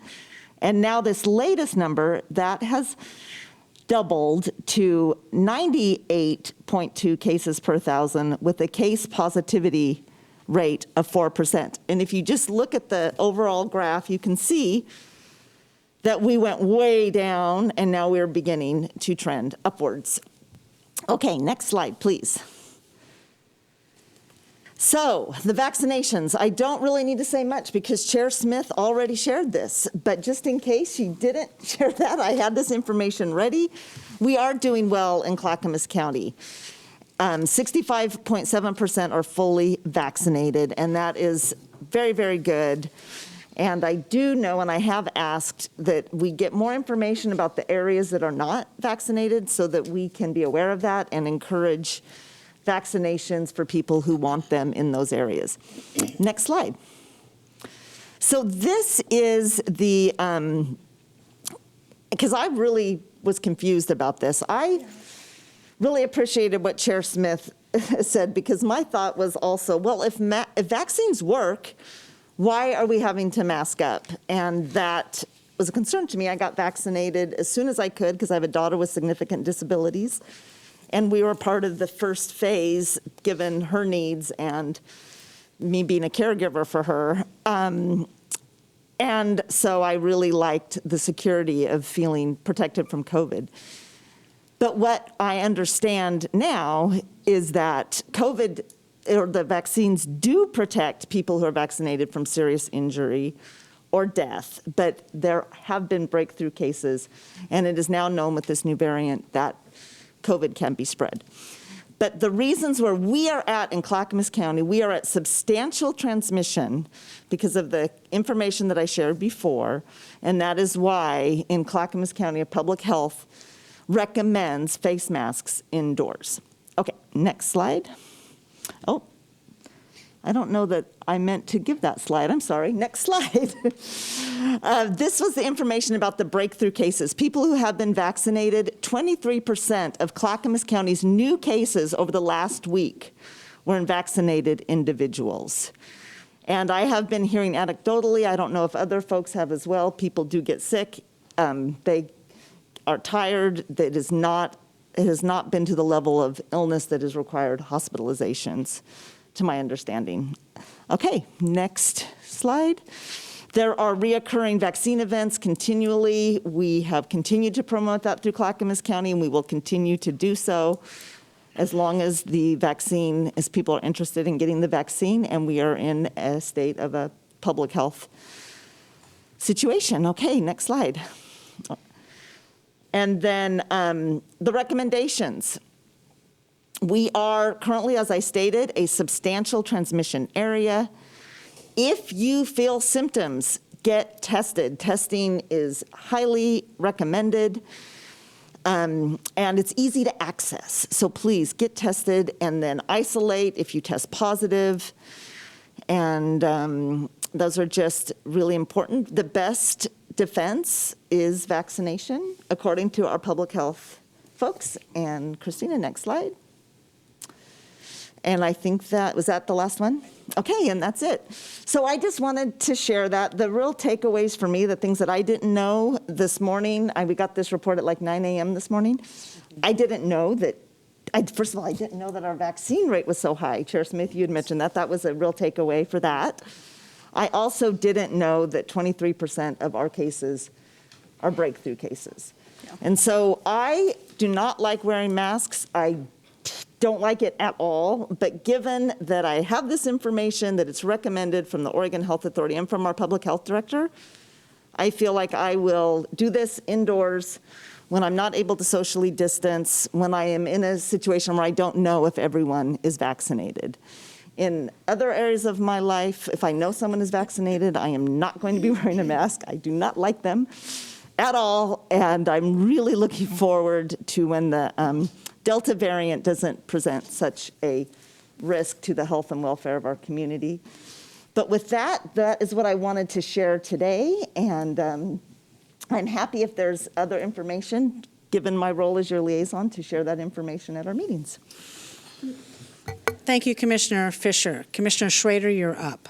Okay, so I'm going to end this from my perspective, saying something good about all my colleagues, because I think we all need that right now. I had a great time with you, Commissioner Scholl. We went to, I was at the VFW, and we went to the, we went to the workforce piece, and you're really doing a good job getting around the county and really getting to know the job in a way that will move you forward to being a good commissioner. Commissioner Tootie? Commissioner Tootie. I enjoy working with you because you're direct. You absolutely tell it like it is. I find it absolutely refreshing and really fun to work with you. We don't always agree on everything, and I may say a few things in a few moments that you'll probably want to slap me, but that's okay. We'll get over it because we've gotten over it before. Commissioner Fisher, I love working with Commissioner Fisher because she's got one of the biggest hearts I've ever seen. She is one of the reasons our homeless agendas are moving forward in a way. It's been a bumpy ride. I want to thank her. I actually want to apologize to Commissioner Fisher, too, because we were at the listening session last night. There was a technical glitch. I know that Commissioner Fisher would have liked to have said something. I said stuff. We probably don't even agree entirely about what I said, but that's no big deal. The fact of the matter is I'm going to personally apologize for you not being able to make that statement because I gave you the link at the last minute. I don't know if it was the link or whatever else it was, but I'm hopeful that you can get a hold of those advocates and you can make those comments to them so you feel, because you have worked tirelessly on this issue, and it hasn't been easy because, as I've said, our county is different than other counties when it comes to how we're dealing with houselessness and the social services agenda with wraparound services, but we're going to get there and we're going to work through it. So please accept I'm sorry you didn't get to speak, and I will work to make sure your voice is heard. Commissioner Schrader, you do not need to apologize. You are not responsible. The gremlins of COVID that require us to do things virtually are absolutely responsible. So please know that I appreciate your friendship and your support.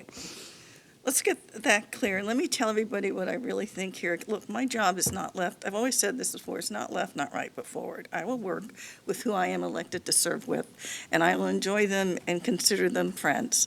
For me, it isn't related to that. It's related to my personal sense of my job is to bring stability to this county and with my colleagues. And my other one, which is an unusual one, is hospitality, and that is values where you welcome everyone, you welcome their opinion, you help them with what they need to do, and you be gracious and kind as you move forward. Doesn't mean that we agree with anything. So now I'm just going to talk a little bit about the CDC guidelines and for folks out there because the Delta variant is a new variant, and so they're really unsure about how it seems to be more infectious. So when you wear a mask, it really isn't to protect yourself. It's in case that even if you're vaccinated, there may be a possibility, this is what we don't know for a fact. Well, we do know, I think. There's a possibility you can be a carrier and infect someone else with it. So the real issue of wearing a mask is not, you have to think of it from how I look at it. It's less about liberty. It is about liberty. I mean, everything we do is about liberty in this country. But it's also, with liberty comes personal and community responsibility. And so I wear a mask in that sense because for me, I'm trying to be a community member that is going to be protecting other people. That's just my viewpoint on this. I'm not trying to tell people what to do, wear a mask, not wear a mask. I would strongly suggest that I think the vaccination is essential. I do understand that some people are fearful it's a new vaccine. Actually, these vaccines, particularly Pfizer and Moderna, have been in the pipeline for at least over 10 years or so. Okay, and the reason why, again, even if you've got it, vaccinated, I'm going to go visit. I haven't seen my grandchildren in England for close to 2 years. I'm actually going to take the risk. I'm going to be flying to England. But what I'm telling you is I'm going to be required, okay? They will not let me on a plane unless I wear a mask, okay? So I'm not going to buck the airlines on that one because that's their particular rule, and I'm going to go see those kids. The other thing is, as I move with that, as I do have my vaccination card, England will not let me into the country unless I have proof of vaccination.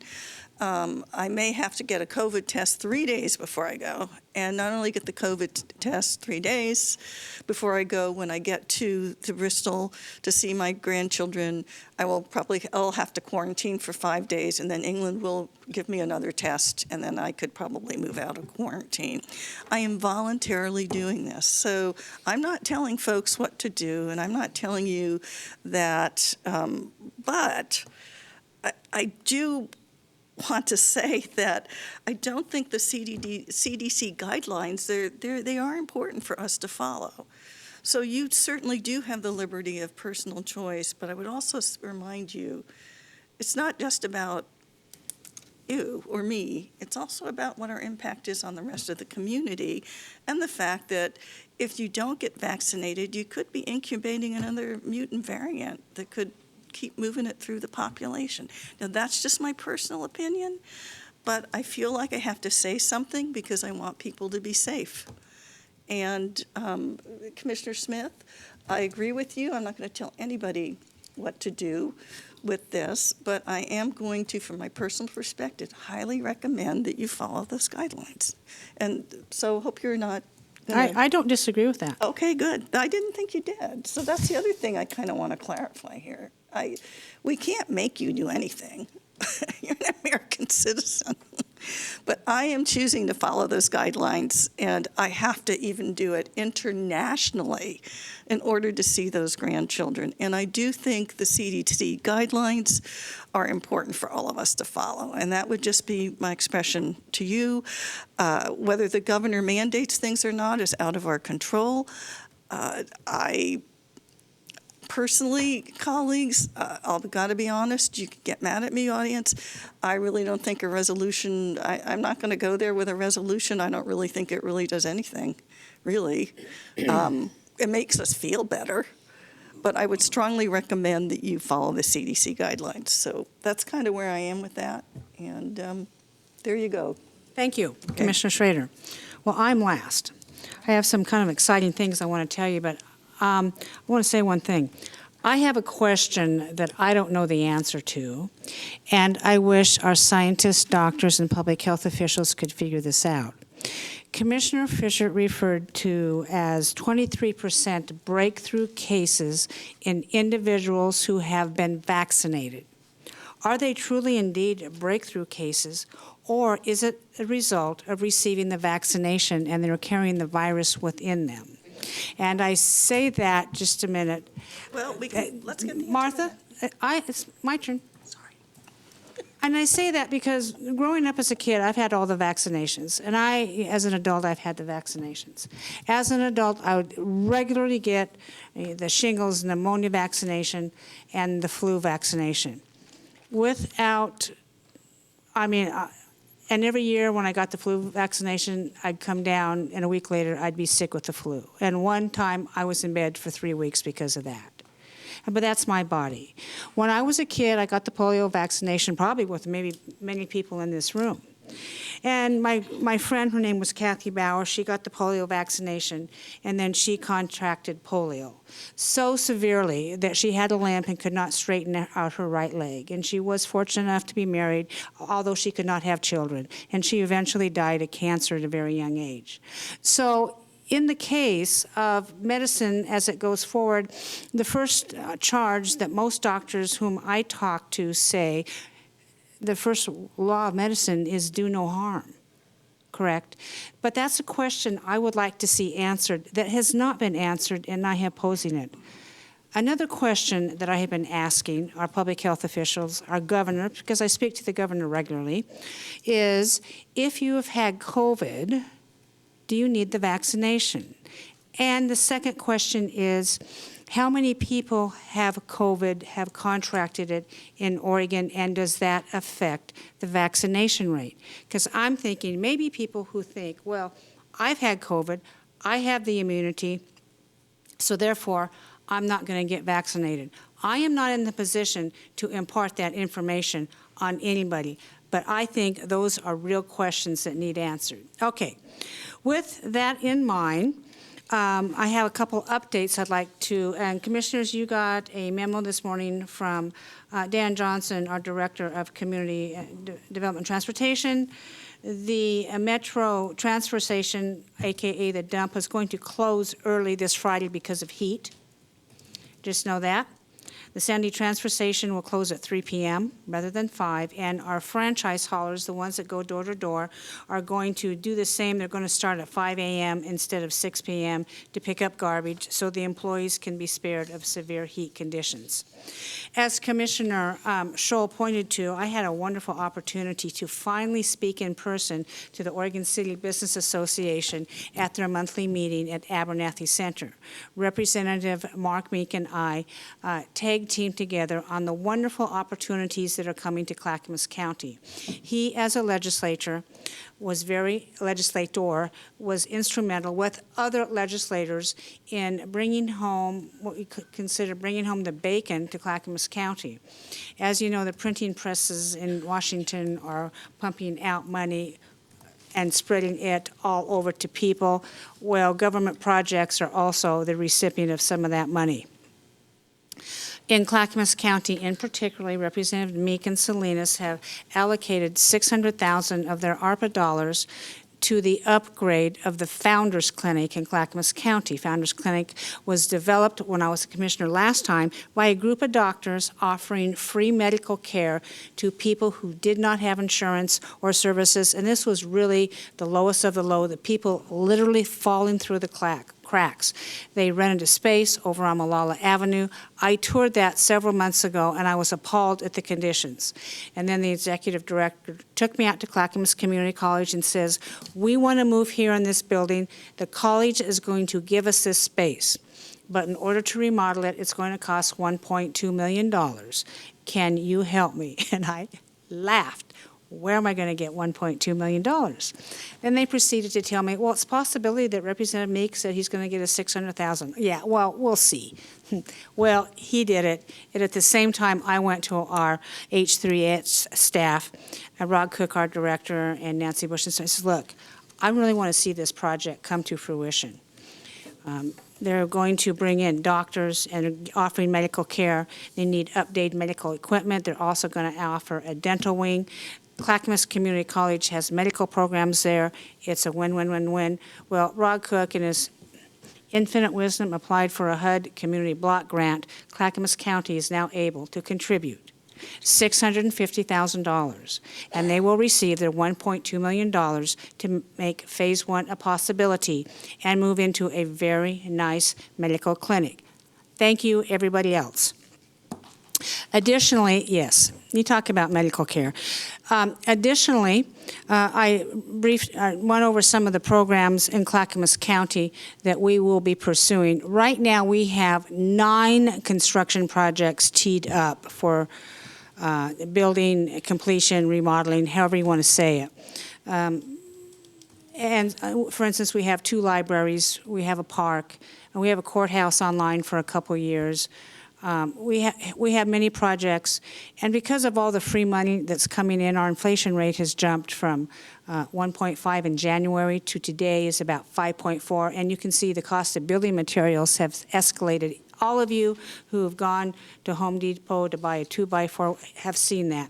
And so at the county, we are grappling, how are we going to move forward in covering the escalating inflationary costs of our buildings?